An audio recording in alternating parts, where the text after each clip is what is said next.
Every once in a while, it's natural to wish you could go back in time to a point in your life when you were at your physical peak. The laws of biology demand that we wear down as we age. But every once in a while, you run into someone that seemingly tells Father Time exactly what he can do with his mandate.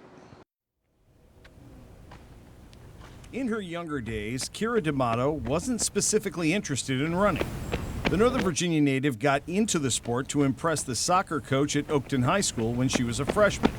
But she quickly noticed that she had a talent for the solitary sport that demands perseverance and discipline, even if it lets the mind wander at times. On today's run, I was thinking a lot about aliens and stuff like that, but you have a lot of time to soul search and to think about why you're doing this, what you're doing, and then you go into, in college, I was a math major, so whenever I was stumped on like a proof, I would just go out for a run and just clear my mind. After college, Kiera continued to run recreationally, but after having 2 children and moving due to her husband's job multiple times, running got pushed into the background until an old friend asked about her old passion. We were sitting on a dock and she asked me, like, Kiera, are you ever gonna run again?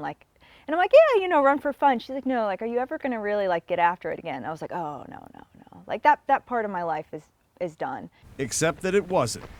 After having her children, Kiera began running again to get back into shape and discovered the fire was still there. She's doing the Monument Avenue 10K again this year after finishing 3rd in the women's division last year.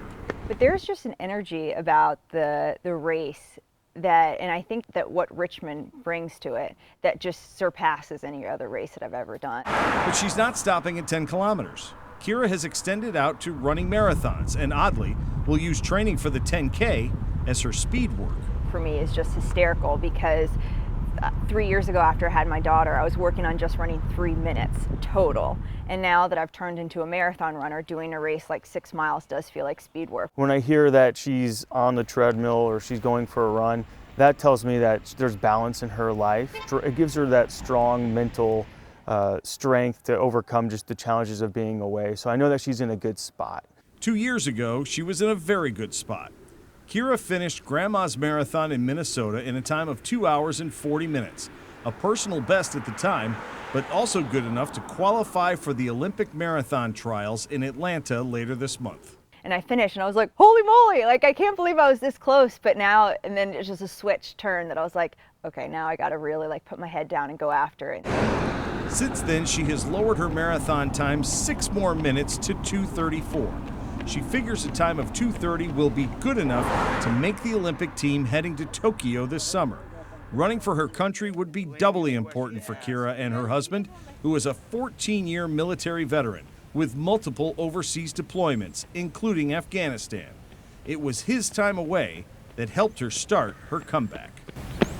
Like in the first 2 years of my daughter's life, he was gone for over a year. So there was a lot of lonely time, and when your best friend's not there, I was trying to look for something to kind of fill the void, and that's when I really found running again. I feel like I put in a lot for service of the country, and to see Kiera may have the opportunity to represent the country that I serve it's amazing. That's it. To have USA on my chest, running at the Olympics, I can't even articulate how proud I would be.